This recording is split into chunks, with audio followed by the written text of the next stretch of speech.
So let me speak like from a carbon markets perspective. I think there are a lot of projections out there. I think there's projections of 50 billion being mobilized just from carbon markets, the voluntary space, by 2030. But a lot needs to go into that to actually be realized. So you need to have the frameworks in place. You need to have the ecosystem that promotes this. So I think in 5 years, if the governments have created an environment where the private sector, because actually when we think of climate finance, a lot of it was publicly funded, and we know the issue is actually bringing in the private sector.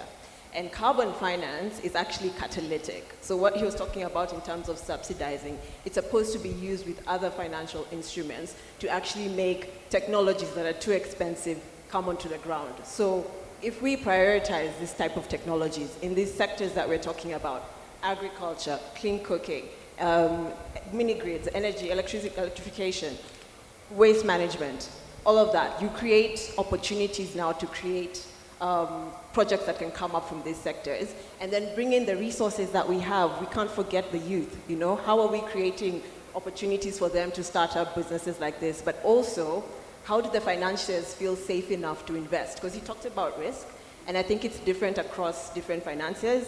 Like for the banks, their risk is, can we actually get that credit at the end of that long project, you know? But how can they do it in a space that they feel safe to do that? So we need innovation.